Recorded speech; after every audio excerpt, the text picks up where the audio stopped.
Let's get started since we've got a decent number already. Hello and welcome to Disability in Screenwriting. This is our workshop that happens every 2 weeks. And I don't know if we have any new people. Do we have new people? If so, yeah, I think we do. So let's go through our little PowerPoint quickly and talk a bit about what this is. If I find the right Madden.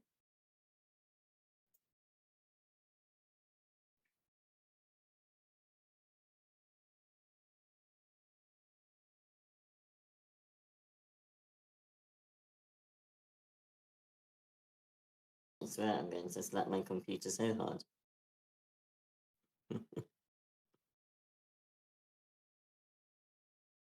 Okay. So disabilities are one of the most misrepresented and misunderstood minorities in media, and we don't like that. It can cause real harm to people when there's misinformation, and so we want to try and change that by hosting these workshops for writers who are looking at writing disabled characters and sort of workshop them, give you guidance, and in some cases help you research them a little bit and give feedback to each other. We have a couple guidelines. Well, I think I'm pretty standard, but just make sure you're respectful to everyone. We welcome all kinds of questions. I'll come on to that in a second, but all questions are welcome, even if they sound silly or offensive. Because I feel like a lot of the topics that come up are, you're told to, society tells you to not ask, but we want to have them asked that it's not so secret, it's not so hush hush, you're not allowed to talk about disability. So you welcome all questions. If you want your script read, then we ask that you give helpful feedback to others on the server because we want to have a healthy community of giving to each other because we're all here to learn and improve. For the purposes of this workshop, there are 5 types of disabilities: physical, intellectual, sensory, hidden disabilities, and mental health. All are equally welcome. This is one of 2 workshops. This is Disability in Screenwriting, where we try and focus on disability as portrayed in film and TV. And we also have Disability in Fiction at the same time next week on our sister server, WordCamp. These workshops are open for disabled and able-bodied people alike.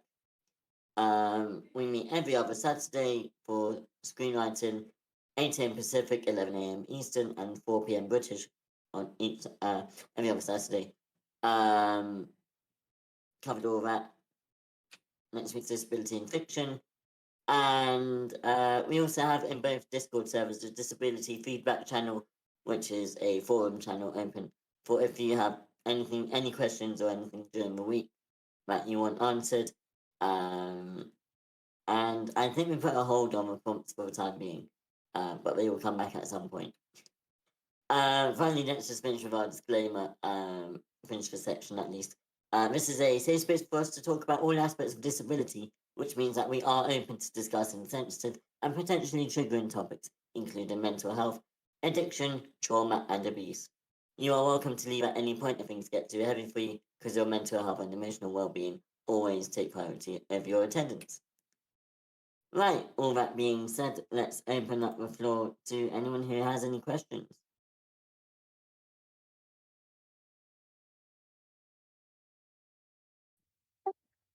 I had a few because of a character I'm doing, but I usually tackle a lot of mental disabilities because of my background with them. But I've had trouble knowing if I'm doing it right, because in one of the pilots I'm doing, I have this character that has PTSD that I already investigated it, so I'm trying to do it a bit like I can do it. And the problem I'm finding myself is I don't know if I'm doing it like too exaggerated. This thing of him having like visions of a girl he killed accidentally and he blames himself for killing her, like his ex-girlfriend. And I fear a lot that they're not flashbacks, they're like visions. I don't have much flashbacks, and I also have a lot of nightmares, which I wanted to use I for this think character. I think what Willa meant when she said flashbacks is when you have PTSD and you're reliving a moment. That's called a flashback. I don't think she meant it in the screenwriting sense. Yes, but either way, they're not like literally like he remembering the moment. It's like him fantasizing this person telling him things that he shouldn't be doing, like telling him like you're forgetting about me or now you're changing me and things like that, and he feels guilty. Okay, so when you say that they are having nightmares, what what specifically are they seeing in these nightmares and these visions? He's seeing himself like drowning in blood and turning into a monster because he technically did in the moment that he killed her. Because he has a Okay, curse and he turns into a monster every now and then, like every full moon. No, it was every new moon in this case. okay. And he killed her in one of those moments. And he has these nightmares of him drowning a lot. And she's like always present in these nightmares. He's not like reliving the moment, but he's like seeing her constantly in her dreams. This kind of reminds me of Hamlet, of all things. I think it was where the guy, the Duke, I think, who killed the king, kept fantasizing blood on his hands that he couldn't wash off. And it was like a metaphor for like having the metaphorical blood on his hands of the king. Wasn't that Macbeth? But yeah. That's Macbeth. I am sorry. I got my Shakespeare's mixed up. Sorry, but King Claudius does not. Claudius does not feel much guilt. He prays once, but then he's like, "I just gotta keep hiding the murder and just keep living on." That Yeah, you're. it was Macbeth. That was Yeah, with the hands I in blood. like I said, I got my never call Shakespeare's it. mixed up. Which you Or must I call wanna- it Scottish play, otherwise you're gonna have a bad time. It's I think specifically it was Lady Macbeth who did that.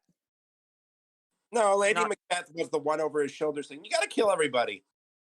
Yeah, yeah, but it was Macbeth who had the blood.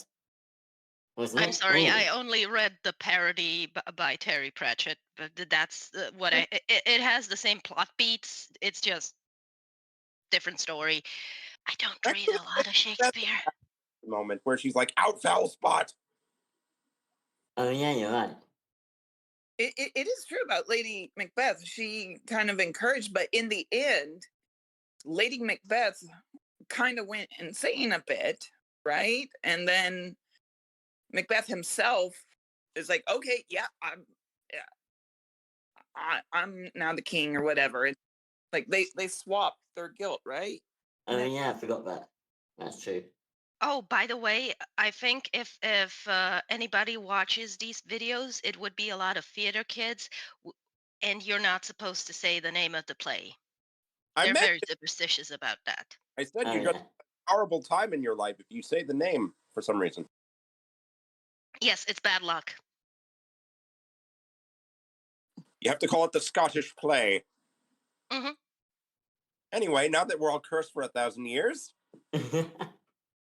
Like I wasn't already. I think we've gone off topic a bit. But yeah, let's bring it back to Vegeta's project. So we've got this character with PTSD who has killed a guy who's killed a girl, isn't it? And we keep having these nightmares. These really cold nightmares, but they're drowning in blood. Okay. Was there anything specifically that you wanted feedback on or workshop? Yeah, I don't want it to be like too cartoonish, even though it's animated. I want it to be like more real than anything, like feel Okay. more authentic. And I'm fearing I'm going a bit too much into the like strong PTSD, uh, like stereotypes and things like that. I'm fearing I'm going there. Okay. All right. So your concern is that you know too much about the stereotypes, and so that's what you're worried about. Yeah, playing into stereotypes. Okay. Let's see. I feel like we went over this recently, didn't we? So there are lots of different lots of other symptoms. Of course, flashbacks and nightmares are probably the two most well known. I'm trying to find my resources. Give me a second. While you're looking for the resources, I have a few thoughts. I think it works with nightmares and having moments of flashbacks, but I feel like it is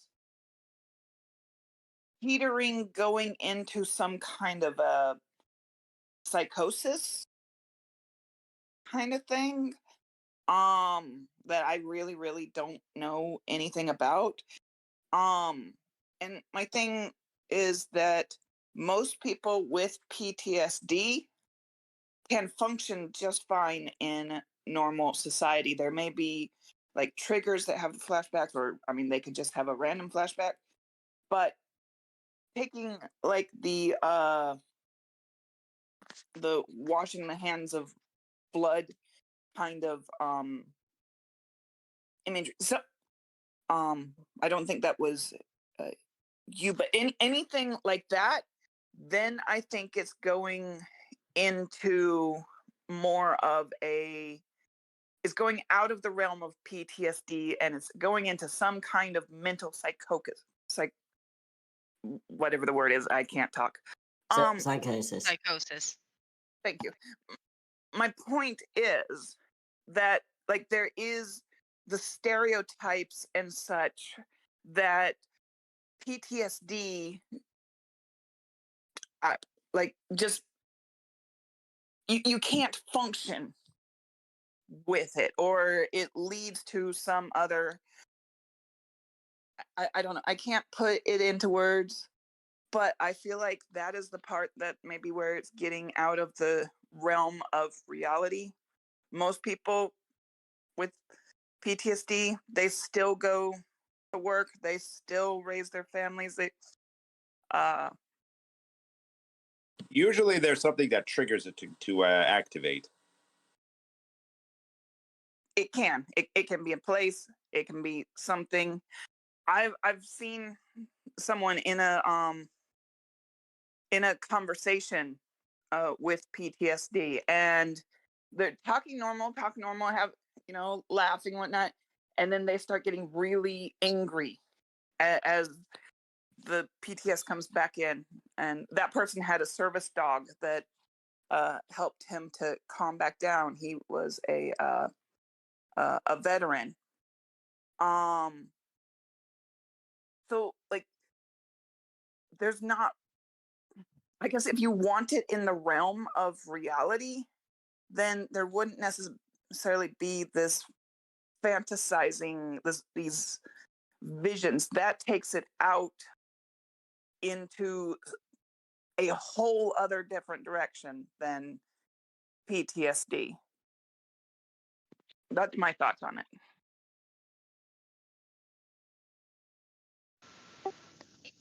Yeah, it's not like I make him be like unable to exist.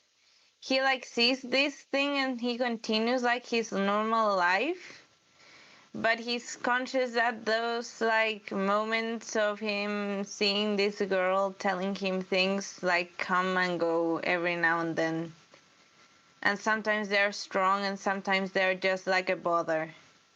So he's basically aware of the visions.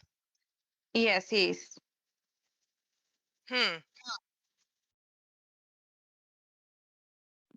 That sounds like instead of like That's not research. PTSD though. Yeah, exactly. I'd say that's more like schizophrenia or something. I wasn't sure if that's the correct word, but yeah, either schizophrenia or something. I was thinking bipolar, but I could be wrong. I mean, I'm putting a bit of myself in that representation too, because I have those like things. I'm being treated with pills for that, but in this world, since it's a fantasy world, I don't have pills for it. But I'm like mixing both things, and I didn't know if that was too much, really. I mean, you know, and this is again drawing from life. I have mild hallucinations that I'm fully aware are hallucinations. And usually they just go away if I don't act like they're there. And also when I like was traumatized from an event, those hallucinations acted accordingly, basically changing from, I don't know, like a cat in my field of vision or something like that. It's usually some sort of that bullshit. It would be visions of that traumatic event coming back. So I think you're going a good route.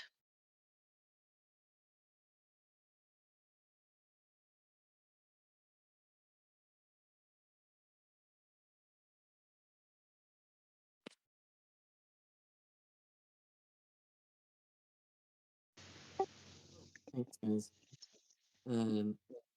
I will send you this website that I found. So re-experiencing symptoms is like a category of symptoms that you might have. So that includes the nightmares, it includes the flashbacks, and like other distressing thoughts or images. And then there's a couple other groups. So that's the main one.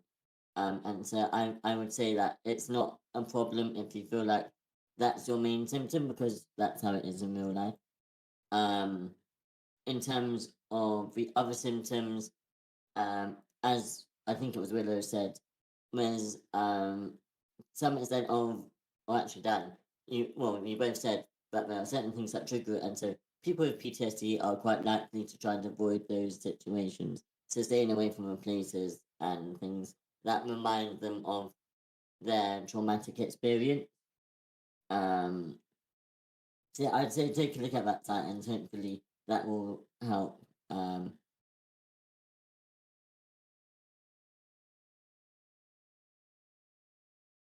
Did you have any other questions, or does that cover it, Chiquita? That kind of covers it. Thank you. I was Cool. like scared though that since Eden said it's okay, I'm like fine now.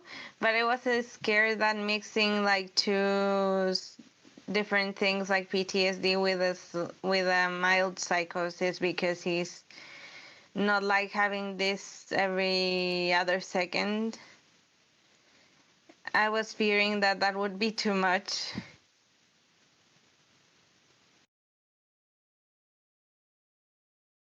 Yeah, I mean, it obviously depends on the severity of the PTSD.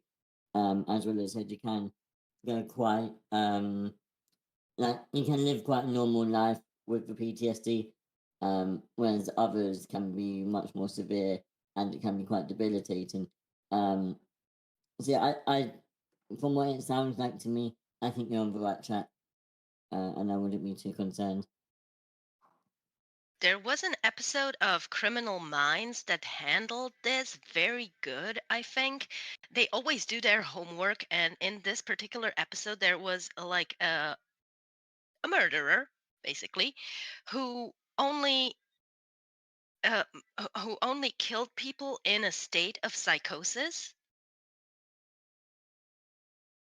And it was framed very nicely, like he's actually a good guy. It's just the brain fog goes over him and he becomes scared of the people around him because of reasons, some kind of trauma. I don't remember it correctly, but yeah, it was pretty much the thing that you're talking about, but add sprinkle some murder on top.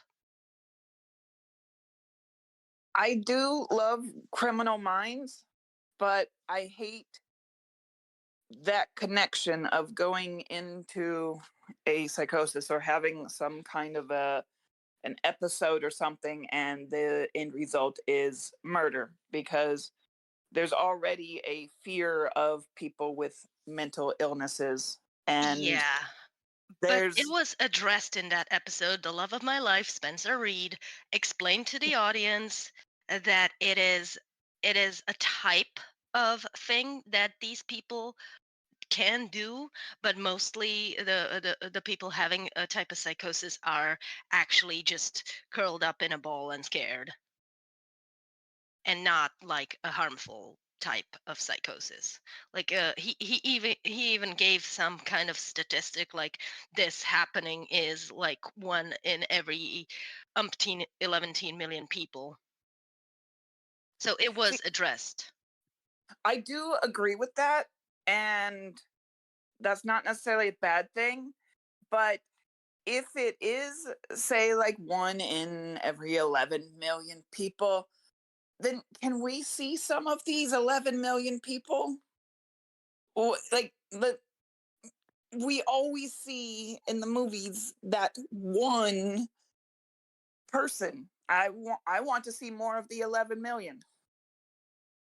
Yeah. I mean, One unfortunate fact is that those, while they're 11 million, don't sell stories and make go like, ooh, you're gonna watch this. It's marketing, unfortunately.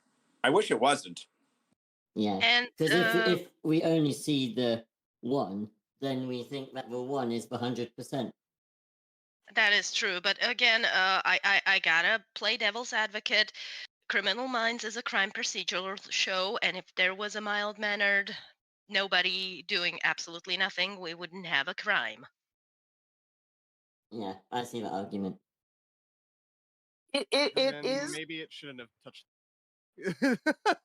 I guess from another outsider perspective, like if that's again like the rare amount of representation of this kind of this mental illness, right, in this situation, like maybe not be one of the only things, like it's like conditioning in a way where it's like, okay, so you constantly see like in movies or TV shows where like the serial killer is actually like somebody who's psychotic and like they're crazy, and it's always like super vague things like that.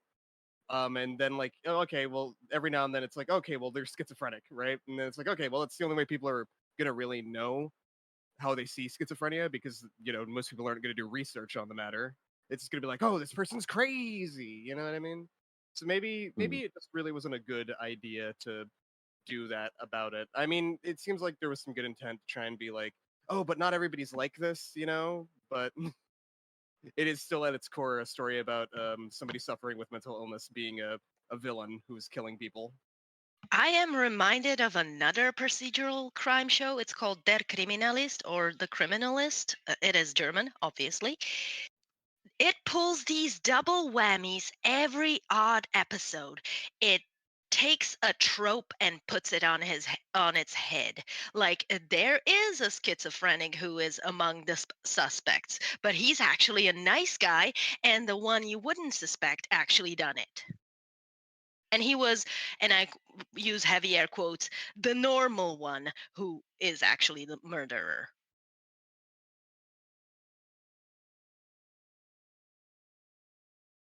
I don't know which episode it was, but there was also one where they had a group of Muslim boys that accepted like a white guy into their midst, and there was some kind of problem and a lot of prejudice around them, and it turned out that the white guy just wanted a community to belong to, and he used the religion to have that sense of belonging, and somebody completely different has done it.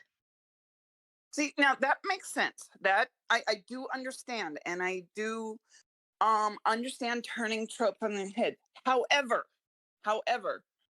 is that the only time there are Muslims in there? Is when there is something bad happening? Like, okay, I get it, it's a crime show. Okay, so there's always something bad. But there, when there is a group like this, let's say Muslims or the schizophrenic, there is 100%. automatic suspicion about them. Was it them or was it not? Like, they are only focused they are only in stories that are focused on them.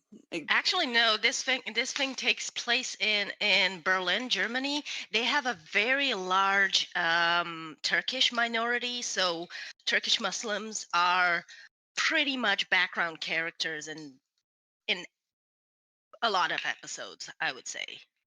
And this one that I pointed out was just like one in a million, where they just had the spotlight on these. So they're background characters unless they're suspects.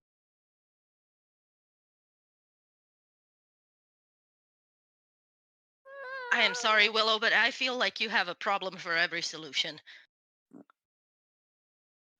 It's just, I understand, and I understand where you're coming from, but it's also one of the tropes trying to stop is the association, the gut reaction of the only time this group is featured is is when they are suspected of something bad, and that goes for so many minorities, not just Muslims, not just people with mental illnesses. And the thing is, these are crime shows, so that is expected, but then you never see these groups in non-crime show settings. So things like Oh, criminal. I don't know if they are there because I really generally just turn on the TV for crime shows. I don't have a rebuttal. Yeah, it's not something kind of there is a rebuttal to. It's just the common trend. The only time a very specific minority is mentioned is when that minority is the existence of that minority is in question, or like, what did they do? It's never in a just normal, No, like actually, there was an episode where there was a crime done to them, and it was centered around trying to figure out who did it.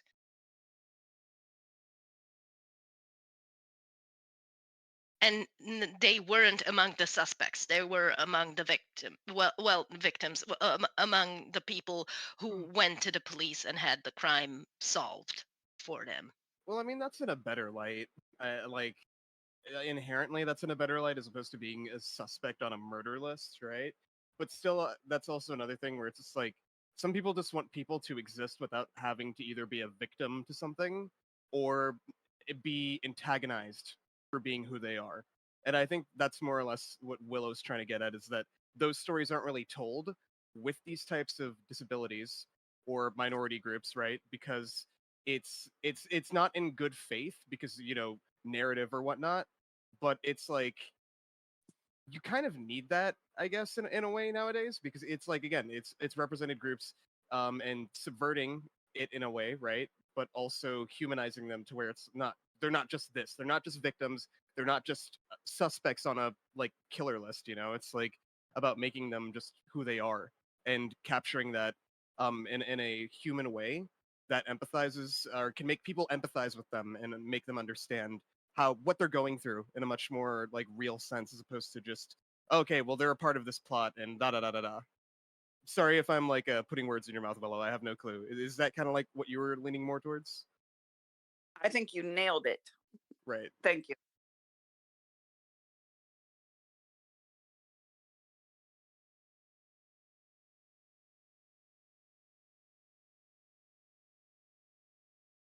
Enough. And can I please discuss a plot point that is different from what we just discussed, or do we carry on No. with this conversation? No, yeah, for sure. I think are we all good to move on from this one? Yeah, I was just about to say, let's read from the floor. Welcome, Lulu. We'll get to Eden first, just because he's quick first. Go ahead, Eden. Okay, so I guess Dan's gonna have flashbacks because I've already discussed this with him. But I have this plot point, and I want to know if it's like heart attacks level of cheese, or if it sounds okay.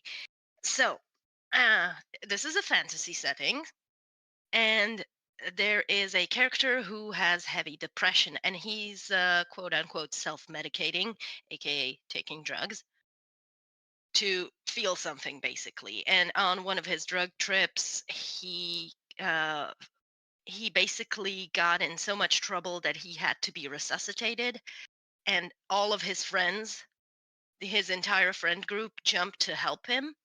And out of his person, again fantasy setting, fell a magical rock that he was choking on, that was basically his concentrated depression. And it turns out that nobody can be near that rock because it has like a passive aura of depression coming out of it, and nobody can handle it. It goes to the point where the person who holds the rock is going to become suicidal. And that's the gist of it. And what I want to do with this is, the only person that rock doesn't have this effect on is the guy who initially hacked it out. His name is Toby, by the way, for ease of access.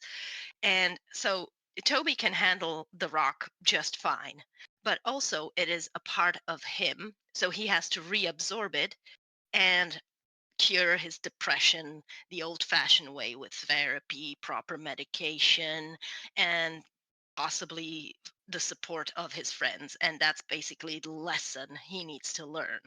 And his friends also need to learn that, because they're now very happy that he doesn't have those depressive thoughts. And they're struggling with him reabsorbing it and going back possibly to the route of drugs. So, thoughts? What specifically are you looking for? Like, I guess thoughts on, like with that, like if it's like any kind of, like if it comes off a certain way, or just in general, like just general feedback. Uh, One is that power of friendship type of deal too cheesy? Two, do you think the moral of we need to get depression sorted by therapy and proper medication, as opposed to just yoinking it out of the person and ta-da, he's cured, is a good moral and a good message, even in a fantasy setting where that yoinking out can potentially be done? Right. And other than that, any kind of thoughts you have? Excuse me, can I share my opinion? Sure. Okay, I have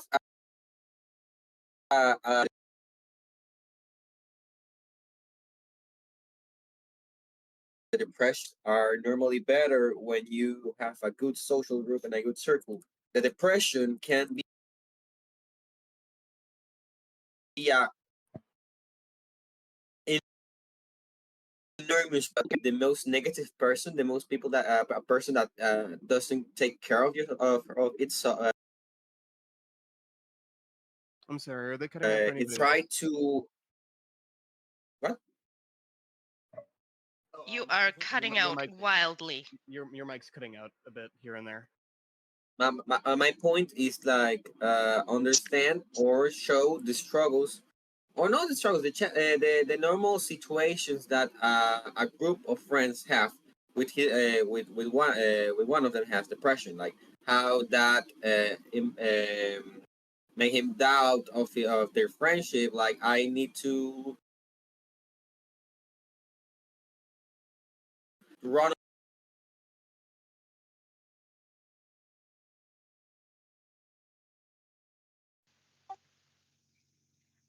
Talk from my point of view a bit, since I have depression and I had it for like almost 21 years without being medicated. Mostly the only times that I was like normal was when I was with my friend group in that instance. So it's not like different. The thing is that when you're alone, it's mostly when you go down the rabbit hole and it takes a hold of you and it's like all the thoughts come back. When you're with people, it normally like dissipates a bit. And I think it's a good moral what you're trying to teach. It is useful and it helps a lot to have friends and people that support you around you. Because normally in my house I didn't have that support, none at all. I even had more troubles and it just made it worse. And when I was with my friends, I tended to forget about it. I tended to have fun and everything, and it was like different. But there were moments in which it leaked into my friendships and I began to be more depressive around them. And it is realistic what you're trying to do. And the part of like it's better to get treatment than getting into drugs, I also did that.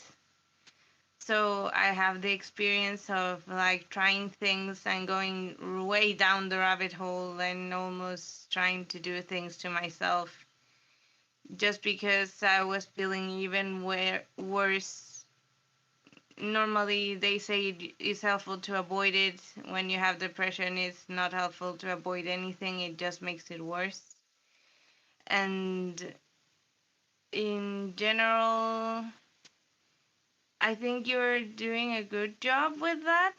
And it is really helpful to teach people that they need therapy and they need like the proper treatment, because people think they can avoid it by doing other things, and it truly is never avoidable.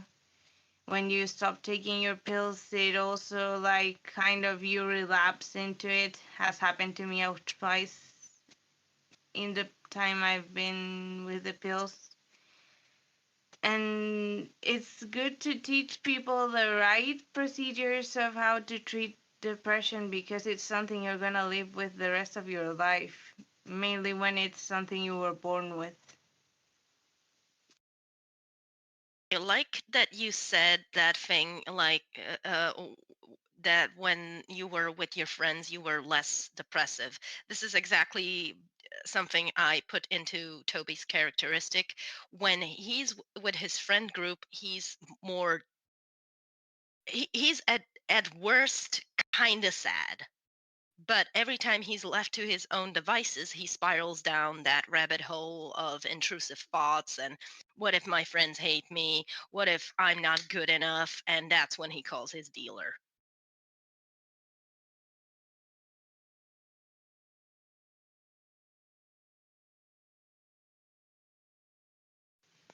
Yes, that's kind of precise to what I know to myself, at least. I don't know how other people's live depression, but I lived it similarly to your character, and it kind of was like in that moment I or turned to eating a lot, like to feel some happiness in a way, or turned to doing stupid stuff like drugs and things like that. And it usually just got me feeling worse because of the guilt that comes afterwards. One starts to guilt himself for feeling bad. So it kind of gets worse, and then you want to hurt yourself because it's like you're stupid and not really want to cut yourself or anything. You can do like small things like start scratching yourself, or like not wanting to take care of yourself and being like, I don't want to wake up today, I don't deserve it, and things like that. It's usually not always, and that's like something that I've seen many times in television and in shows and in movies. That's like a person with depression, it cuts himself. Not really. It's not the case for everyone. Most times it's just like laying down in your bed without wanting to do anything and feeling like you're sinking into the bed and you literally don't want to even stand because you don't feel you deserve to stand that day. It's less of that's also like I feel a harmful behavior when you have depression. And really, any questions you have in general, I can like try to put my vision of it into it. But I'm not gonna be talking for everyone with depression. None at all. You, everyone lives it like in different ways, but your character is living it a bit similar to how I did.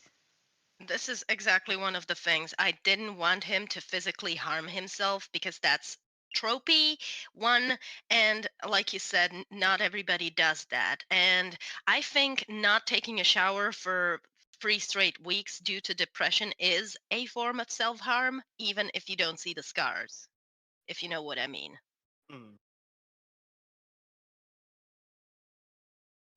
I just want to kind of butt in and say to V Chiquita,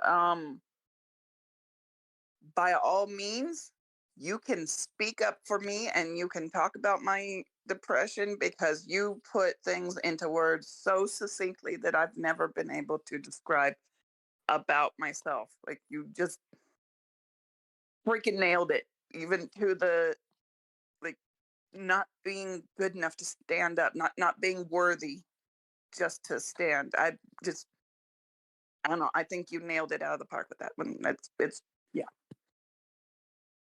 Yeah, I actually don't really have a lot of like anything to really say about this. I'm just gonna chime in here. Uh, I actually am really interested because you brought up this aspect that basically when this character condenses and compartmentalizes their trauma, essentially their depression, into this rock, it starts seeping out and actually affecting his friend group, right? Yes. Okay, I'm really interested in that specifically because that's a very interesting way of kind of like saying like somebody who's avoiding their issues, right?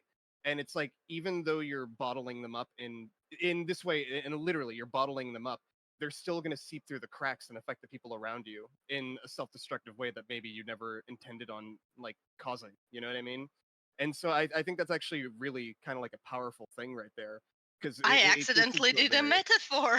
yeah, because it's something that happens, you know, like even though like it's incredible to always have a really supportive friend group who can understand you, right? I think it's always also very important to represent and show that even in like your lowest points, you are still capable of making mistakes and hurting people around you, even if you never intended to. You know what I mean? And that's just that comes with the territory of like depression. Like for me, whenever I get into my fits of like those areas of like my mind, right?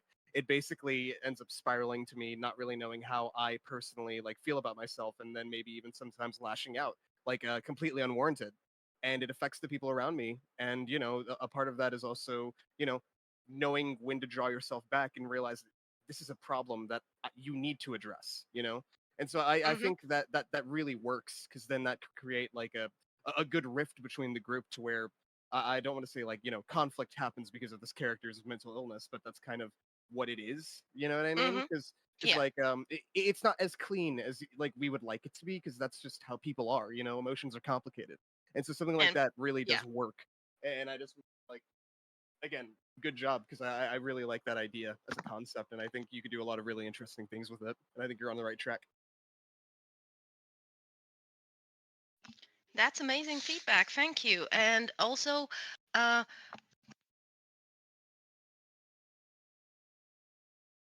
I have had this scene in my mind. Well, it Mm. kind of already happened. It was when the stone affected one of his friends so much that she actually attempted to cut it out by offing herself, and the only thing that stopped her from doing that was him, Toby, the person who produced the stone, telling Mm. her, "You can't do that. You're pregnant. You'll kill the child too." And that's what snapped her out of it. Like, she couldn't hurt another person. She just wanted to hurt herself. Uh, I mean, there's a reason for that. That is a very extreme example. Has like I guess for Toby's depression, I think, or from like what you, because you don't want to get into the tropey of like self harm with Toby, right? Specifically, and how he is processing his own sadness, right? Mm. I feel like that might just be a bit of a jump, considering the fact that like it is his depression that is affecting everybody else. And I mean, other people process it differently, but when you establish that your main, like, the character is not really, they're not harming themselves in a very physical way, right?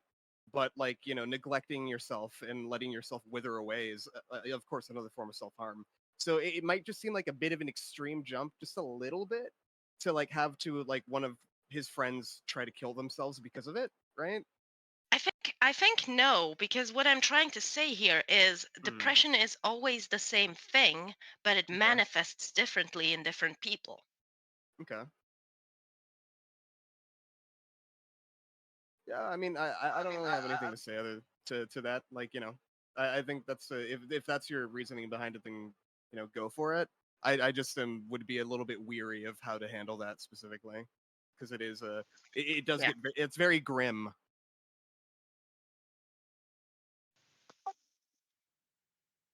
It, as experience has shown me, sorry, Barchin again, but I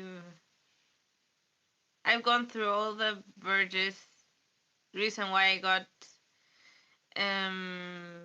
the treatment in the first place. My parents didn't believe me that I had depression, so it went overboard at some point, and I had to get treatment, like emergency treatment. But it does at one point when you're being like bombarded by things, get you to that point. And usually people that are pregnant are more stressed. So I could see that happen. You're not going like far into, they have Yes, like, because all of the hormones are hitting their head, along with, like, yeah, this is why postpartum happens. yes, that's that's usually like a reason why pregnant women are more dangerous, like part of the community when it comes to depression. Doctors get worried when the pregnant woman is depressed because she can live it even more extremely than people that aren't pregnant. Mm. And usually that's something that at least they asked me a lot if I was pregnant or anything when I got into the hospital when I was into that, because they were worried it was something like that. I wasn't. But in the end, there's like high and lows, and when you hit a low and you're stressed, that you could show that. Like, she's not only stressed because of, maybe they blame her for taking the stone or something, or tell her like you shouldn't have touched that, and start saying things, because when you say that, even if you're saying it because you're worried, the person like spirals down because it feels like, oh my god, I'm I'm ruining everything. This is all my fault. And you start like spiraling down into this like pit. And that's when you try to take your life or things like that. So Yes, it's and not so far. there was also another character that got affected by the stone, and he basically went full on emo dial to 11. He sat on the ground and just went, "Why bother? I don't even want to walk."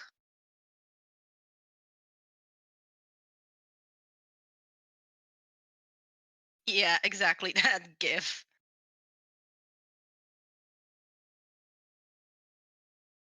I think it would be a very interesting exploration of character. Like, just how do different people like Get experience affected. emotion? Hmm. Um, and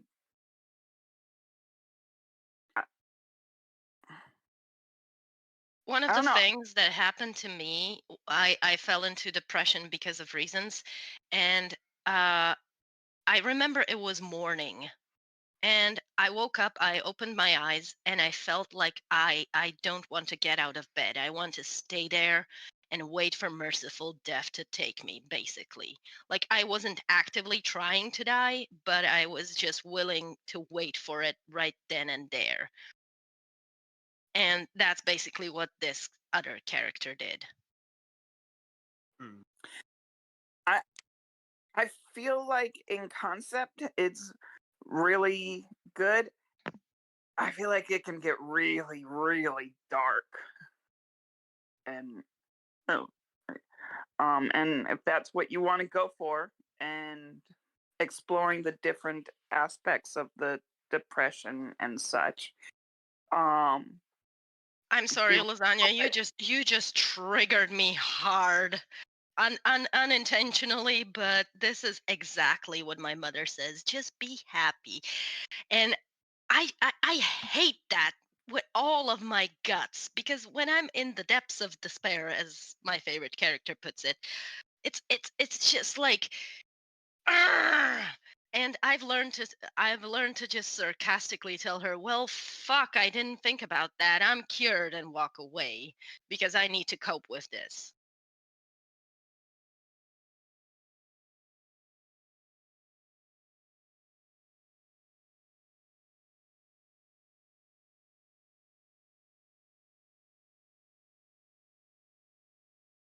yeah, all these are pretty accurate.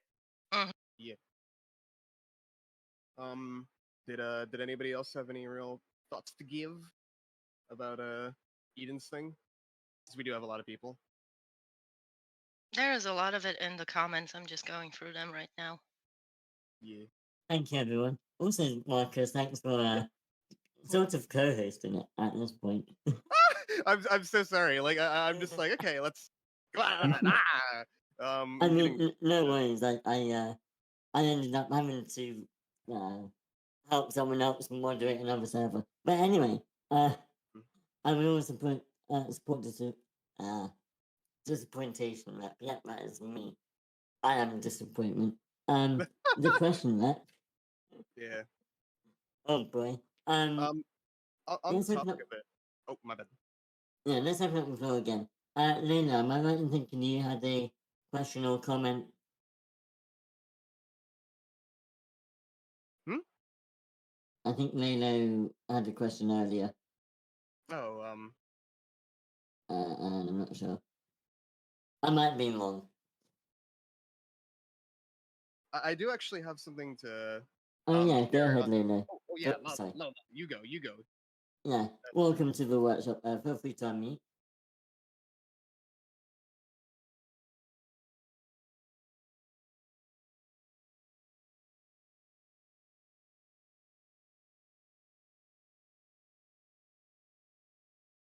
Are you there?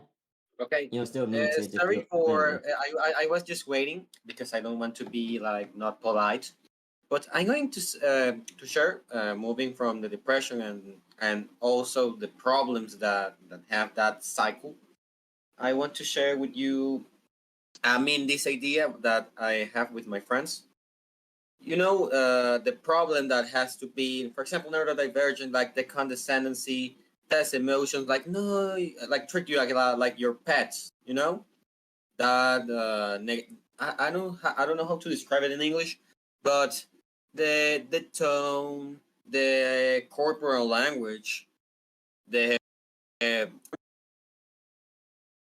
that use. I something like a slice of life, a school thing, where in a world with DNA editing, like the CRISPR technology, going to a extreme point where babies are designed,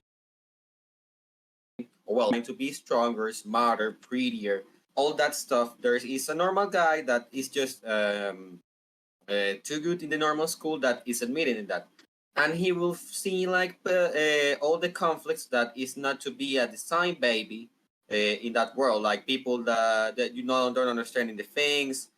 I have a mind a scene like where the character is called Manuel. Manuel is going to have like a normal exercise, a normal practice, like a math problem. And when he solved it, he immediately goes and have so many like compliments just for doing something normal, like he living his normal life. Like you are so brave, you are so incredible, and something like that. Eugenics, maybe, or well, a too extreme point eugenics. I don't know if I get explained.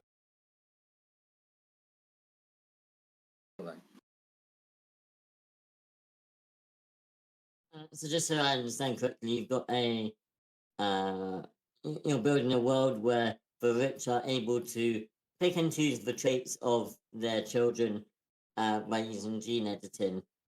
And so they're editing, like, they're preventing people from being disabled and neurodiverse. Is that right? Something like that, and design it to be like extreme good athletes or great scientists, Yeah. and something else. For me, like it's like a very American dream story, but has a plot twist. Um, the guy overcomes all the situation, becomes a better person, and do something well with all of the society, and to being used to the other people that don't have like that better genes. Like if he done it, you can do it too. But the plot twist here is he was modified with experimental gene that makes him like smarter, smarter every.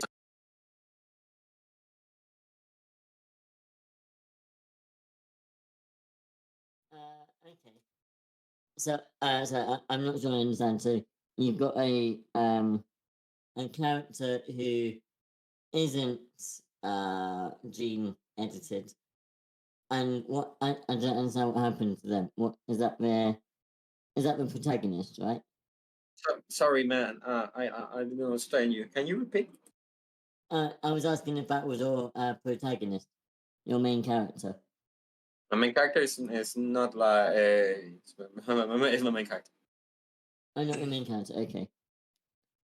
My main character is Yeah. a product.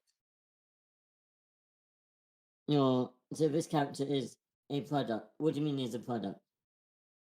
It's a product. Well, he's used it to like being an example or being like how to say I cannot say it. Like a motivational thing or a example that is you. You are complaining. I mean, look at him. It's good. And it's a good the DNA editing is like extreme metaphor of or well a easier way to watch the differences in treats like we have to disabled people like the condescendency, the way how we treat it, that upper looking like feeling superior, and all in a school with good looking people except him because he's not he's not edited or I don't know.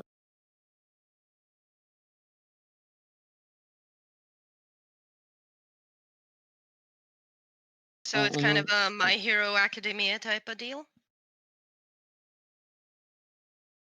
where everybody around you is super, super special, and you need to prove yourself that even though you're not quote unquote special, you are actually as good as everybody else? Maybe, or something like that. It's more like people that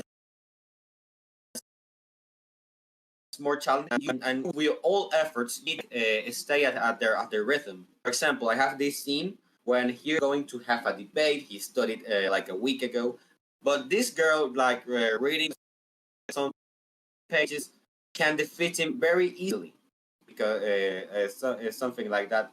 Where exaggerated metaphors, exaggerated situations, and with lots of dark comedy.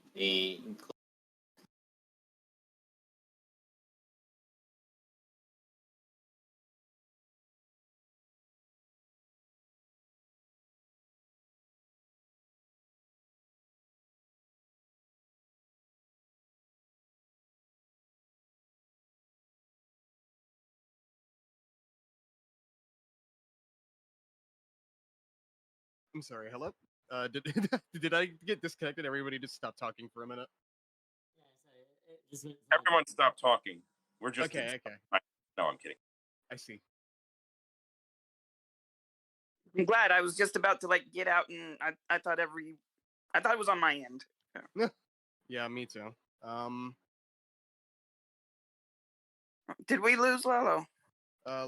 Lalo, what specifically was your question or like feedback that you were looking for? Sorry, you might have been cutting out a bit on my end. My feedback is like as I want to.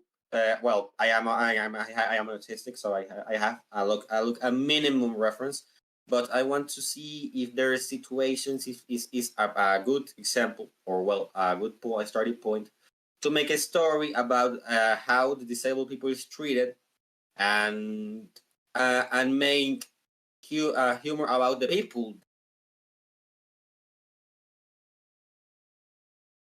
that no, I'm a better person because I help him or something like that. The tropes and all the issues that have the example and using the sci-fi elements to make it more.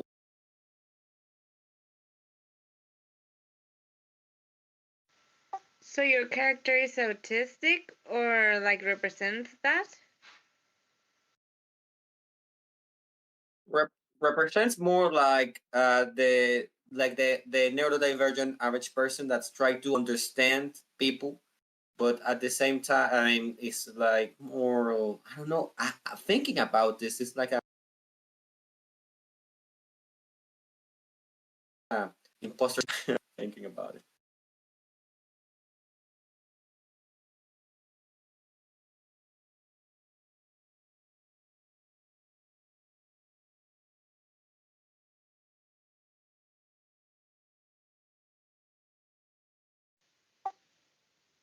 So you want to know if it's good representation in general.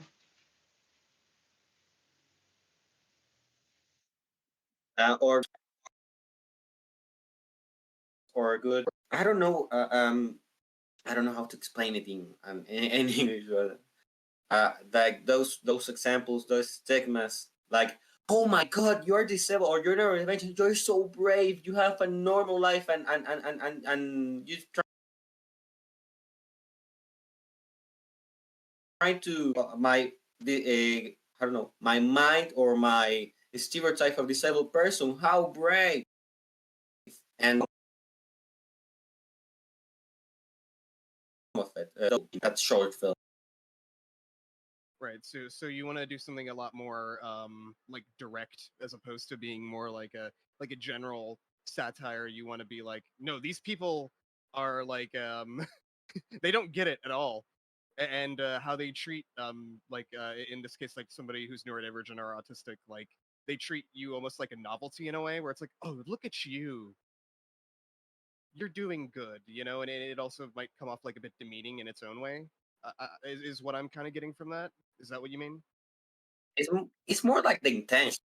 Like imagine it's not the same that I treat you well because because I think I'm superior than you. That treat you well because I have respect for you, and and I want to play with the intentions of the people to say something good, to say something mean, to say something or to do something. Right. Well, I think that's a good way to approach it.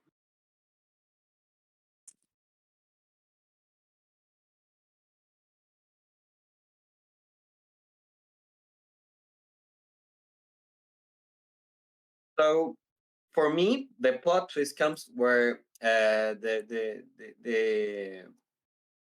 idea is he's also most modified than other ones, and he's just become like a motivational product. Like you can be exactly the same or generalize and being used to real normal people or real people to like shut up at them like you're not don't complain. Manuel did a great job and he's in the same position with that point or that ending. I don't know if I get understand that. I want to write in Spanish. You can write it in Spanish and some of us understand. I do at least. I can try to translate it. Yeah, you're cutting out a lot to the point where it's like really hard to fully get what you're saying. If Nacho was here, he'd really be able to translate well. He speaks both languages amazing. Yeah. I think what my best might be, just because the mic is cutting out so much, is if you type in the disability chat, not this channel, but in the main Right. channel there, then we can help you throughout the week. And that might just be easier. I'm sorry, we can't help you right now. It's unfortunate. Mm. Um, while Lalo is typing, do we want to talk about Zach's question or? Yeah. Marcus, stop stealing my job. Okay, bye. It's a suggestion. It's good, you're good, you're good. I'm half joking, you're good. Yeah, so when we were discussing that art, and now to my actual question: how does a writer show their characters depressed?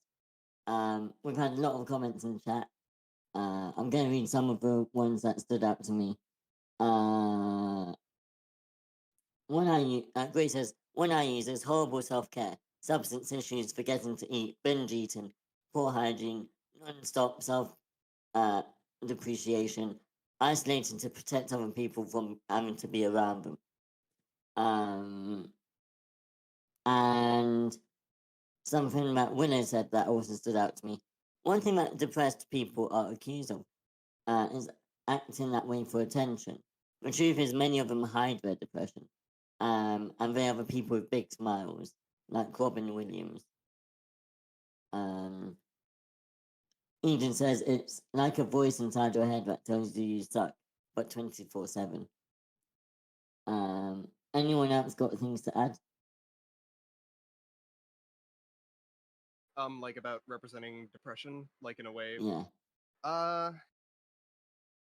I want to give like my own couple cents in it because I like I'm working or I've been working on something that directly like shows that explicitly, where it's like even though the character doesn't straight up come out being like I'm depressed, it's like they have all the symptoms of it to where it's like, oh, you know exactly what this character is thinking, right? Where it's like a like that whole list, right, of like not taking care of yourself is of course like a major red flag for a lot of people who go through it, right? But it's also like a good thing to remember is that it is a spectrum in general, like depression. So a lot of people handle it very differently. So like I feel as long as you're willing to go out of your way to really understand like how different people process it with the best of intentions, I think you could generally do almost anything with how somebody like acts, you know, like somebody trying to push confidence on themselves could be a sign of depression in a way.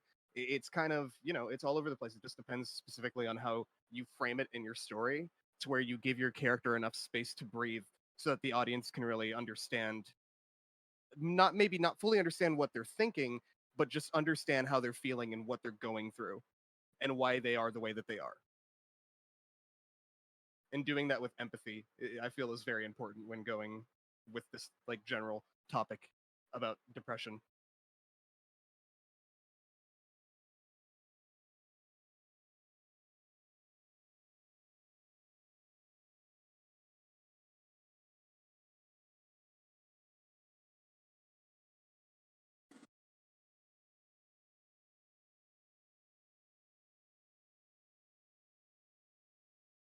You went quiet again. I'm sorry. I was Google Translate or something. Yeah. How like depression? Trying to figure out what I do. So yeah, as Grace said, like self-depreciation all the time. I know that's something that's quite common with people who are depressed and have low self-esteem. But then I really like what Winner said in that a lot of people will hide it. That there are so many people who like in real life who will hide their depression. And you would never know. So I mean, you could choose to play it in the way that it's very, very clear that people are depressed, but they don't really care about their own themselves or whatever. Yeah, it is such a spectrum that you could show. Is there anything specifically that you wanted to like hone in on? I got one as well. Overcompensating. I have developed a thing that people find oftentimes annoying. I am the gates wide open person. Like, if you show me something you did, I will build you up even if it's complete shit, because you made something with love. And that's what's important. I don't ever want anyone around me to say about me what I am able to say about people. Like, they shut me down, they tell me that's not good enough. That's what triggers my depression mostly, and I have rejection sensitive disorder as well. So like, I overcompensate to the point of annoying people sometimes.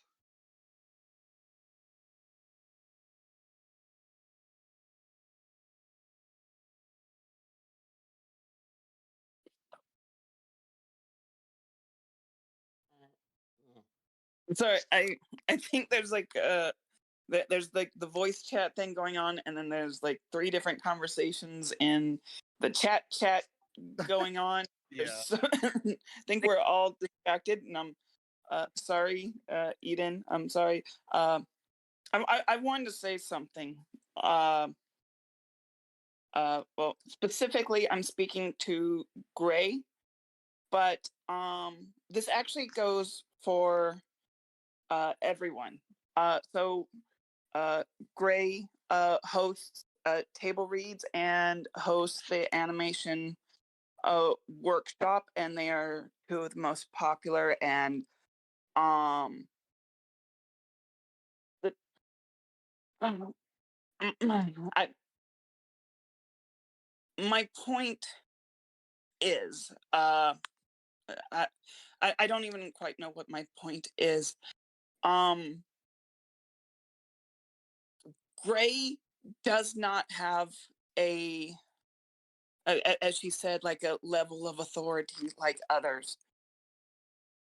She just brings herself and her humanness, and that is what people find attractive, and why like her things are so popular, is just the natural humanness to it. I don't know. Are you And so trying that's to what, say that she has spunk? it's No, not no, no, no, no, spunk. no, no, no, no. No, it's Gray has Riz. Okay. like The Riz, Riz is just the right word. the Rizzard. just being yourself can affect so many more people than you realize, and we can't see it ourselves. And like I see things in like Gray and Joel and Lasagna and Eden and Chiquita, people that I see every day, and Dan, and like your uniqueness and like your unique beauty, and that is what ends up being kind of the attractive part of you guys. I don't know, I can't say, it's just a feeling. But one of the things about depression is the feeling of worthlessness and the self-hatred. And the honest truth is that you being you is what actually adds a benefit to everyone else. And it really sucks that we can't see that.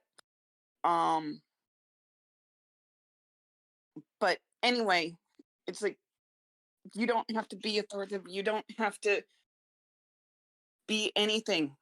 You are perfect just the way you are. And that goes for each of you. All right, I'm done. Yeah. Yeah.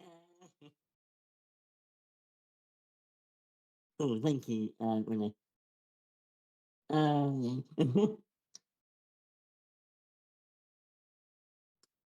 Thank you for the sweet words, Willow. Yeah, I love that about Willow.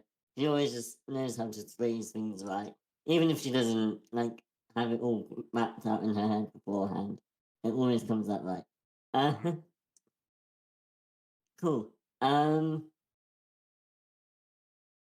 Yeah, I don't even know what topic to continue because we've got so many.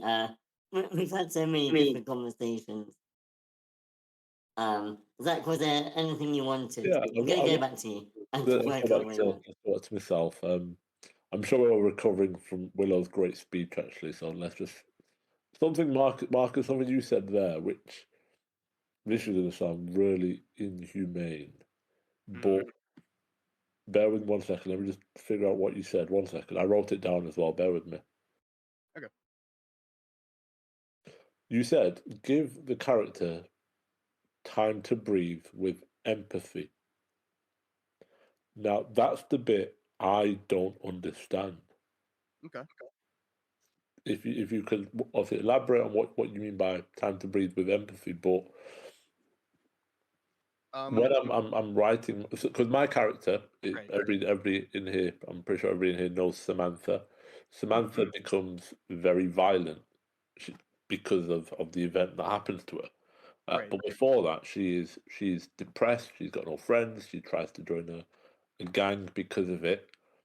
But how would you show somebody progressing through or becoming depressed and becoming violent, but also with empathy, also showing empathy or allowing the viewer to see them from an empathetic point of view? Right. I at least for that general setup, right? It feels like the real progression of the character is only started after what ends up like eventually happens to her, which makes her, basically go on an even worse spiral, right? Like that's when her real, I guess, development would start in that case, because like for depression, it can, it can take a whole bunch of forms. For some people, it completely like halts their life. Like some people, like as was brought up earlier, like it's just like you're in your bed for like a day or days and you just can't even get up, and it's hard for you to move on in a way, and like depression will do that to you. And I think in this like situation, right, with this character, it might benefit you again, like in the whole realm of empathy and trying to portray them with empathy. It's basically giving their self-destructive tendencies, right? Like what does she not do that might be a sign, or what does she do and not do that may be a sign of how she, like, that she is depressed? Like what is her big kind of tick that would give your audience like that look into how she is feeling?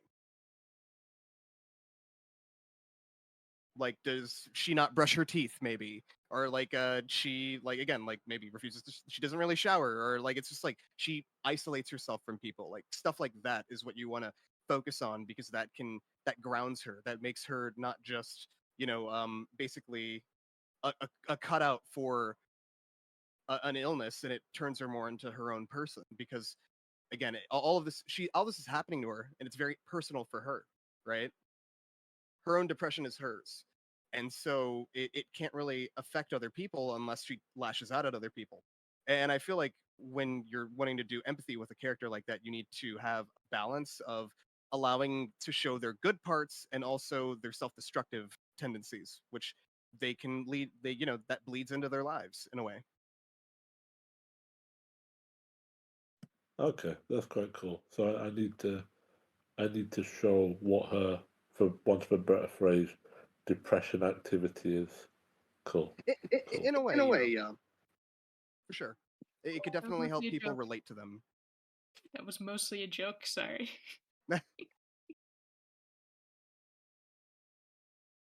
Also, maybe... sometimes, sorry. Oh, no, yeah, you go ahead. Also, sometimes people who are depressed will find little tiny happinesses in their life.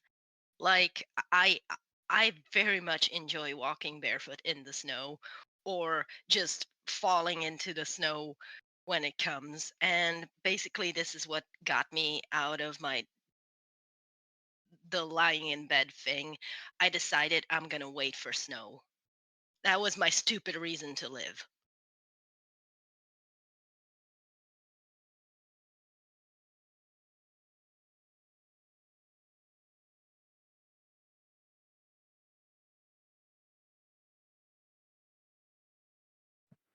Right. So when you say, are we saying live in the sense of living, or are we saying live in the sense of having a life, like doing stuff? Living in the sense that I don't know if you were here, but I said I was depressed in bed, and I decided that I'm just gonna wait there until I rot. And then I thought to myself, you know what? I want to see one more white Christmas, and that was in April when this happened. So I had this whole time to look forward to. Maybe this Christmas will be white. It doesn't snow often on Christmas here, so yeah. And it's also my favorite holiday. Sorry, guys, I got somebody knocking on my door. Sorry. Okay, sorry. Carry on. If I can join back again, I'll join back. But carry on, guys. Sorry. Alrighty. I was going to say thanks to Zach, but he's already gone. We are really overdrawing.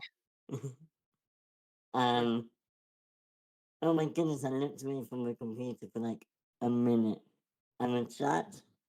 I have no idea what the chat is anymore. The expression and social situations, I have no clue. Let's open up the floor. And if Zach comes back, then we'll go back to him. But does anyone have any questions? Any topics about disability? I actually do have a more literal one to bring up. Like stepping away from the mental health stuff. Just like a more general like physical disability. Heads up, Gray, this is not what you're going to be thinking of. It's something completely different. But I am writing a story for like just something that I've been working on like a bit in the background that I've never actually gotten the chance to really develop more. And I've realized that it's led to a point where a character actually ends up losing their arm, right? And so a big plot point is they are this warrior almost, right? Like they're right under, they're like the main guard under in this tribe, right? Who's working under the leader of the tribe who leads the pack, of course. And like, they are respected, they are like, they're great at what they do. They're an archer. They lose their arm in an accident. And so a part of the story is them basically rehabilitating and learning to live life without that, with that power almost stripped away from them, right? And so I'm wondering, like, necessarily what is the direction to take with that? Because, like, just from it, like, with very little, I can picture that it's probably a very intense, like, amount of emotion, because it's like you're going from somebody who's able-bodied to ripping away basically something that meant everything to you in a way.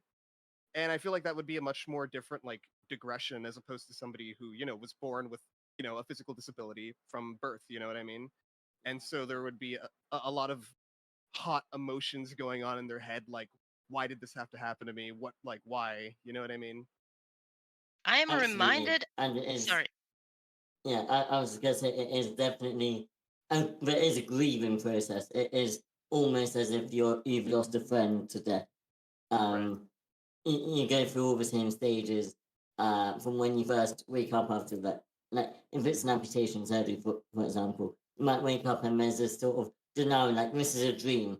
And then you might have, you do sort of go through all the different stages of grief. So I would say there is definitely a part of that. You said that an archer, so, arms are more important to them than to most people, if that makes sense.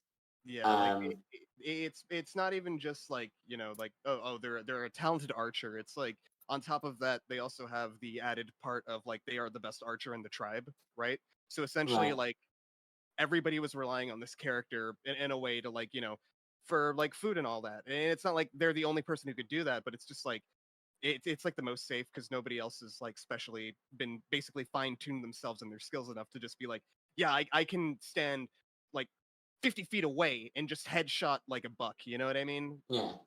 And So so it's like she's also, or yeah, the character's also feeling like God, I'm letting everybody down as well with this now happening, you know? Yeah, so it's so like their guilt as well. identity. Sorry, Sorry. go Eden. Go Eden. It's like their identity has been stripped. Almost, yeah. Like a big part of it is that their identity has been stripped. They are also stripped from their position as a guard because like there's a lot more built into that, right? But also it's like they're stripped from their position and then they're just kind of there. They're just a quote unquote normal person in the tribe when, they they put a lot of value in themselves off of how capable they were and how helpful they were. And now that the leader is basically made this decision being like, look, I'm not gonna let this happen to you again. I promised your dad that I would always watch out for you, and I couldn't even do that. And so of course to them it's just like you're like, this is unfair, da da da da da. And also it's their boiling emotions as well, to where it's just like, dude, I can't do anything. So I guess it's more just like trying to get a good balance between like the emotional and like the literal, like And physical. yeah, the physical, the mental, like all of it. Mm. Like the more I've gone in, like thought about the character and how like it all relates to them specifically, like I just like realized it's a lot more like intense than I originally thought it would be, right? Yeah. Because it is a really big thing, ultimately. I think you have a. Let me see how to describe. I think it's a good premise. I think maybe. Sorry, I'm trying to think how to word my response. Okay, so I think a good misbelief that your character will be challenged with is that it's like when he loses his arm, his or her arm, they now believe they are weak, or they now believe that they cannot fight it. So that's how I'm picturing. I'm picturing throughout Act 2, they're going to be trying to look or train for some things like I think a good example is something like Kung Fu Panda, if you've seen that movie. Mhm. Or like in the beginning, Poe is chosen to be Dragon Warrior or whatever, and you've already met Poe. He thinks he's useless. Everyone thinks he's useless. But then throughout Act 2, he's training, he's slowly developing his strength, whatever, and he's looking to get this Dragon Scroll. And right before Act 3, turns out Dragon Scroll is nothing or whatever. And then, Right. but it doesn't matter because at the end of the movie, he still beats the bad guy. So that's what I'm thinking. I'm thinking this guy, it's a powerful warrior, great archery skills. He loses it at the end of Act 1. That's your inciting incident or whatever. And now he has to like, oh, there's this legendary bow across I'll just say China because the Kung Fu Panda thing is like, if you get it, it can shoot by itself or something. So now he has to travel, and along his travel, he he has to outsmart, he has to be more clever, he has to fist fight or whatever. He finds ways for him to become stronger or not rely on his weapon. And then Right. act becomes that they're like, oh yeah, no, it's just a bow or something. It's not real or something. And I was like, yeah, like no, definitely a lot of that where it's like the self-discovery of like learning your value outside of whatever you put yourself as, like something like that would definitely work for this kind of character, and it also would make sense in this narrative because it does take kind of like a very more fantasy epic kind of story for this. So I mean, it would be a part of Well, it. Ultimately, this character is more like a background kind of side character. Like they're in the main group, right? They are one of the more developed cast, but like this is just one of the stories told within this giant world, basically. Is this a show? Sorry, I probably should have asked. Yeah, no, it's kind of for like it's a show basically. If anything, it would be like a mini series because it is very hefty, and there's a whole bunch of stuff regarding like basically taking I guess like Eden, where it's a fantasy adventure like backdrop, and then just grounding it with very like human like problems like somebody losing their arm or somebody dealing with depression after losing their family and not necessarily knowing how to handle that, like really getting into the nitty gritty of it, and also like what does it mean to be a hero essentially. Got it. All right. So, Yeah. have you seen Game of Thrones? I have seen Game of Thrones. It's not necessarily it's not necessarily where I would go for inspiration, but that's just like I have a personal bias against that show. But I think it does actually do a lot of really interesting things in terms of like doing like that kind of narrative where it's like every character has something like wrong with them, and it's about like expressing how they react to each other, which is the big conflict, is because it's all people lying to each other an entire show. And there's some war scenes here and there, but I think it's for this it's more like it's not super grand scale, it's just the world is, but all the conflicts are just but very personal. can I? Yeah, go ahead, Dan. I think that was Okay, I'll let whoever was speaking finish first. It's fine. all right. Well, I was just gonna say, like, the only reason I brought up Game of Thrones is because one of the background characters, Jaime Lannister, he's this great warrior, this probably arguably the greatest swordsman in Westeros, and then he loses his hand, and now he has this identity shift throughout the rest of the season or series. I think he loses it in like season 3, and he slowly becomes from this bad guy to this sympathetic character, and then does this arc and becomes a good guy at some point. And then they kind of flub it at the end, but yeah, that's the only reason I bring it up, because that's it. That may be a good point of reference. I never made it past season 2. Okay, yeah, I think he loses his arm in season 3, but Right. Dan, you had a point. Not relating to Game of Thrones, but I do both, and I'm sure most of you know, I do have a character who is a depressive archery type character, and I do. What? Sorry. Why does everybody just laugh at me? No. I didn't mean it like I was laughing at you. I meant it like, oh my god, that's really similar. Like I like was like, oh no. I want to jump on the bandwagon. Toby also has a crossbow as his main weapon. Goodness. He's the son of Eros. Oh my god. But no, Dan. Please continue. Sorry.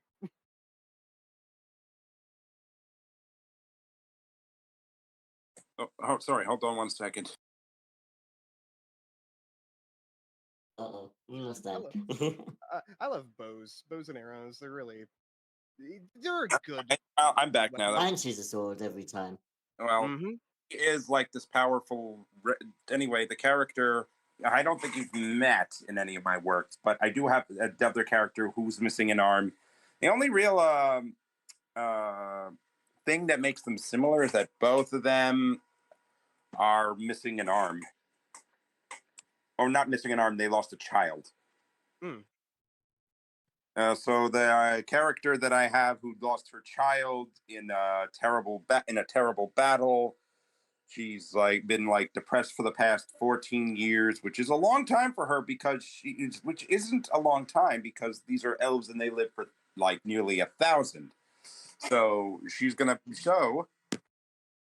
How do I portray her? She's pretty much been trying to kill herself constantly. Sometimes she succeeds, but this is a world where magic can sometimes bring you back to life if you didn't kill yourself in a way that takes away all your vital organs or body parts needed for living. Mm-hmm. So what she's looking to do is die until she realizes, you know what I could do? I could kill myself in a way that my husband would never want to bring me back. So she's been in this depressive state. She's just standing at a water's edge. She comes across this woman who's in the lake. She's bathing. She's this enemy. She's the enemy tribe. The one thing you must never think about in a way that's in a positive light. And she has an epiphany saying, I know I'm going to go out in a glorious way and no one will want me back. Good riddance, world. So I don't know what route you're going with, but I just related to this idea. The other character who doesn't want to die is one you do know. She's a space dog. She lost her arm in a terrible planned terrorist attack. It wasn't really one though. It's hard to explain. But she's kind of just been coasting through life in a very just sort of going through the motions sort of way until she's given an opportunity to find answers. I haven't really developed her much, but she's used to be a big proponent of enjoying just the enjoyment of flying in a space and gravity defying nearing light speed vessel. That was enjoyable to her. And in fact, the fact that she lost her arm is less important to her than the fact that that pretty much after this, her husband was gone and she miscarried the child because bombs can kind of do that. Bombs make people die. Yeah. So I don't know how to I don't exactly know how to correlate this back to you, but it's fine. I'm wondering if this somehow can mean maybe there's just more to it than I lost a hand. Especially a super highly magical world where there might be stuff like regeneration magic or regeneration magic.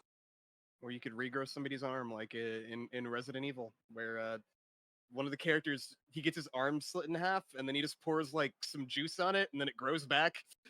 That's a weird example. Sorry. But yeah, I mean, I feel like losing a part of a body could also, it should represent some change in a character, or any type of loss should represent change in your character and in your story.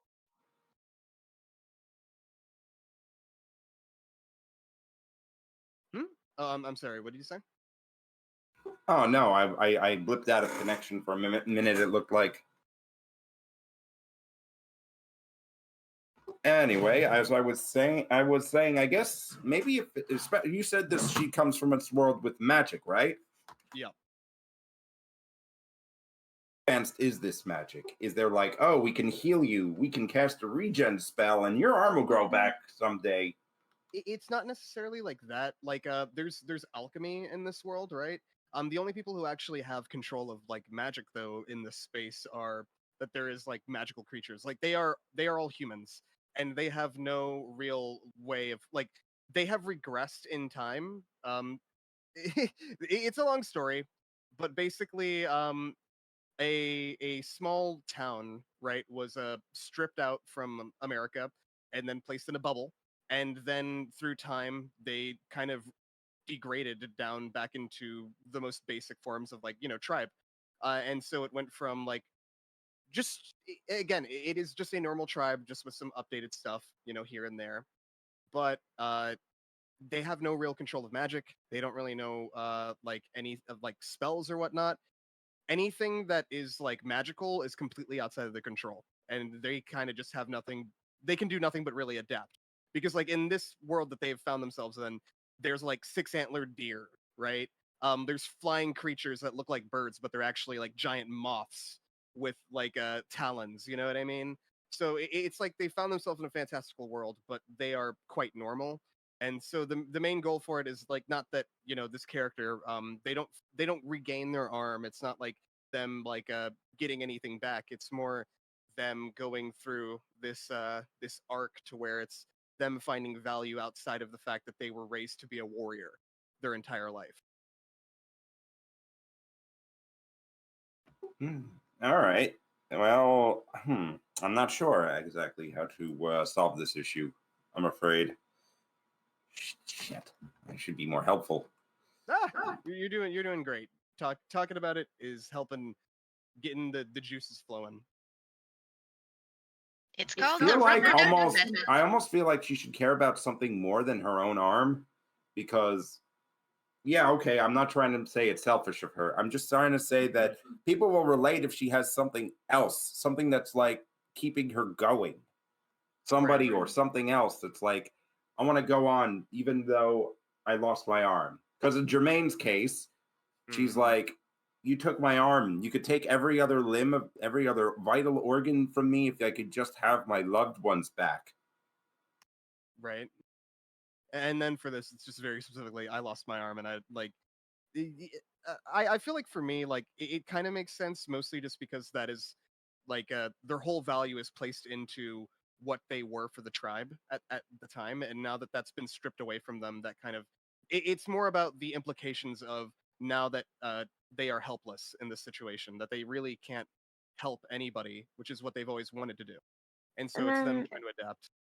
then it's not just them caring about their arm, it's them caring about like what other people think of them and how they view themselves as like useless now that they don't have like what other people valued from them anymore. So I think you're Right. fine on that front, because Nail it's on the head.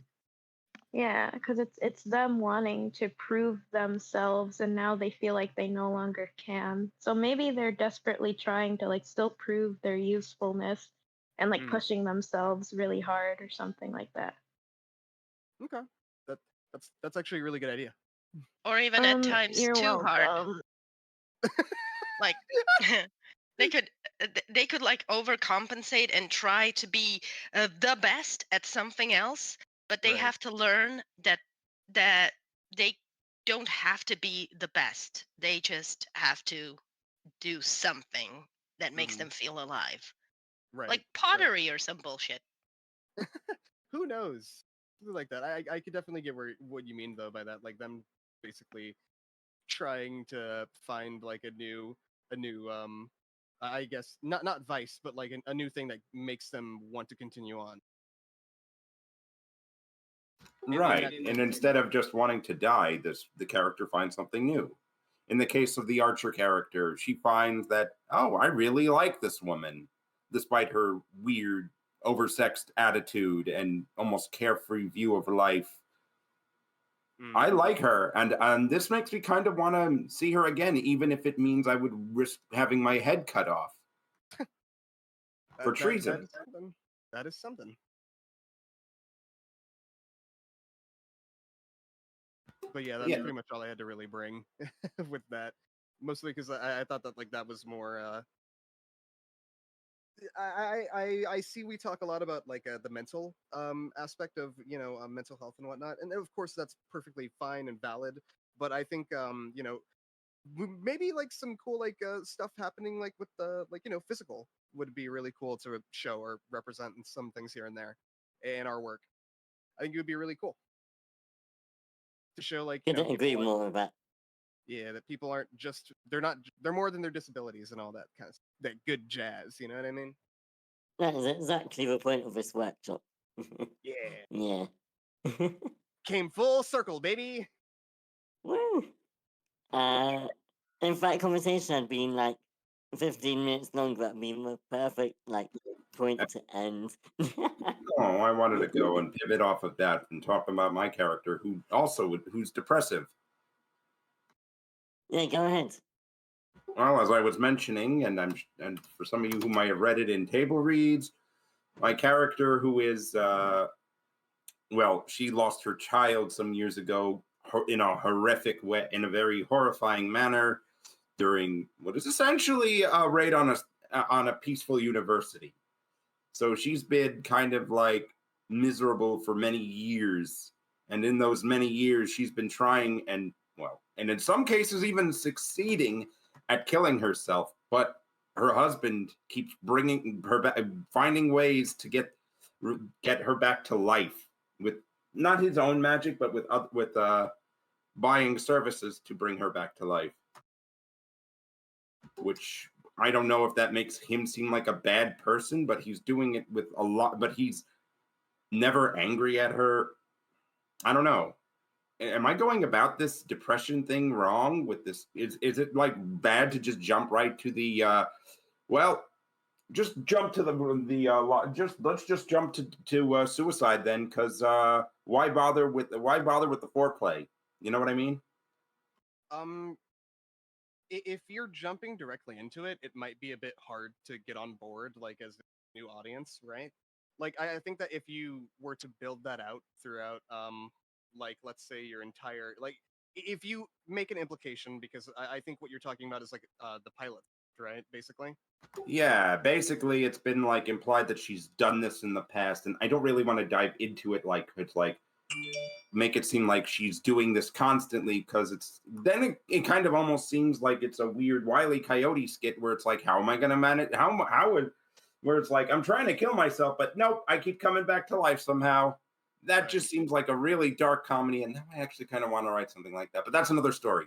The idea that this is kind of something that happens, and she finds the way to, and she finds the outlet that makes her not want to die, is, actually, at first she thought this is going to be some scheme that will get people to want to kill me, and even if they go out and hate me, and even if I die in a way that makes them hate me, at least I'm just going to be with my child again. Instead of having her repeatedly kill herself or something, you could, if all she wants to do is make her husband leave her and let her, die in peace and all that stuff. You could try making her act like a worse person. Like, I guess, just trying to push people away with the things she says or does until it escalates to the point where she fraternizes with the enemy. But yeah, I don't know. Just like make her despondent, distant to her husband, not try to like. Oh, she is distant to him. She's You're worrying about like just jumping into that I'm gonna kill myself thing, which like I guess to be fair, you outlive your child. That's usually not an unheard of reaction, Yeah. I don't know. You were worrying about it, man. Come on. I just don't want to make it seem like God, that is so lame and that is so unrealistic. Give her a moment to reflect on it. Sorry. Yeah. Oh no, you go, you did. I don't have anything to say. I'm thinking like I am a very motherly person, and if I lost a child, this is why I'm very afraid to be pregnant. If I lost a child, my head would go, why am I allowed to live when this little one wasn't? And that's like the baseline. And go from there. Yeah, and if she feels somehow to blame for it, the guilt is gonna, if you show that level as well, that just compounds on it. Amanda, you and Willow just jinxed. Right. She did try and save, but it was too late. She and her husband were too late. Her husband kind of goes in the opposite direction, where he becomes more motivated to live. He was this scrawny dad bod type of man, and then suddenly he's like, he watches his daughter get eaten alive by wizardly acid, and he decides, I'm going to take up a weapon and learn how to specifically murder wizards. Are you familiar with Tarzan outside of the Disney version? Minimally? Because in the OG book, Kala, the ape, loses her child, the baby ape, basically, because it couldn't hold on to her back, and she carries it around even after it fell to its death. It wasn't eaten by the cougar or whatever. It actually fell off of her, and she blames herself for that, and she carries it around, which is very common for gorillas, just by the way. And basically, this is why when she finds Tarzan, she doesn't have that instinct to put him on her back like a gorilla would, but she carries him around, and that basically saves his life. She has her daughter's old room, and she tries to keep it pristine, and every time there's like a mote of dust or something, she just goes ballistic. Tries to clean it off frantically while saying, I should cut myself for failing her, and now failing to keep the memory perfect. Oh my god. The room is a representation of the daughter. She needs to keep that room pristine because she couldn't keep her daughter safe. So now anything that happens to the room happens to the daughter. And she will continue to blame herself because there's dust, because there's a moth flew in. Because there's impurity, pretty much. Yes. Meanwhile, her husband's like, we have to move on, as painful as it is. We have to start again. And she's like, no, we'll just lose another child.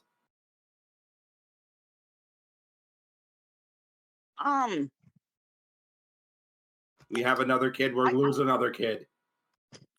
I have never been pregnant. I have never lost a child or miscarried in any way, shape, or form. I've known some people who have.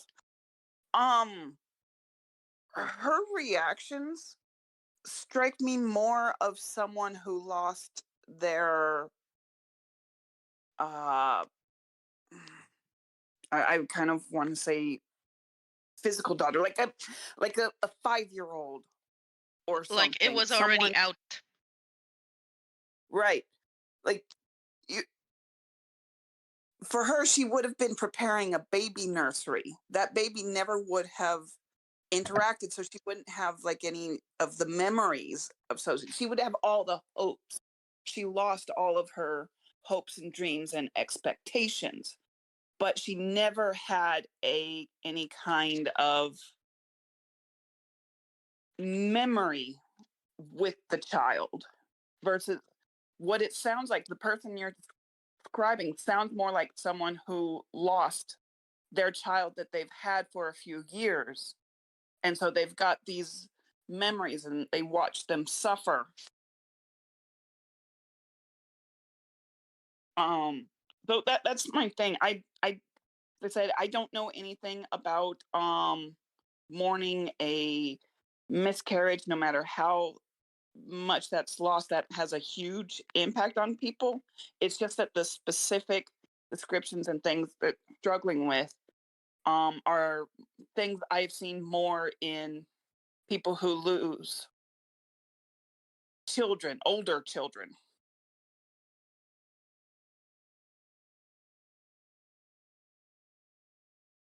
I mean, I think. I was just gonna say, I think it also depends on the people too. Like, I've met. I mean, I don't want to say met, but yeah, like people have different responses.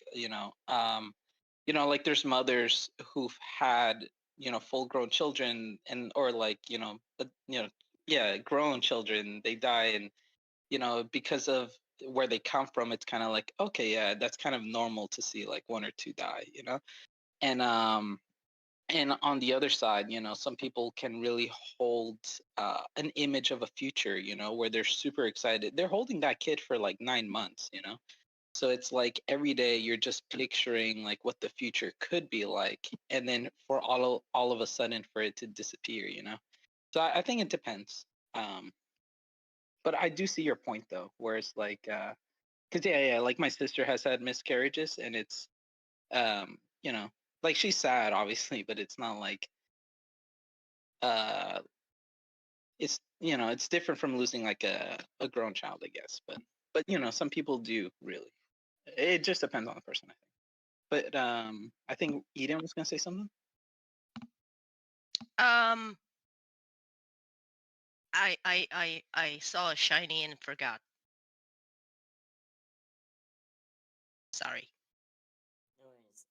I think that's we'll finish it up about here. We recorded this session, so it will be available on YouTube within the next few days. I think from now on, I'm not going to live stream it to YouTube, so it will just be on Discord, and then it'll go up on YouTube probably on Monday. But yeah, we'll see. Thanks all for joining. We'll be back on WordCamp.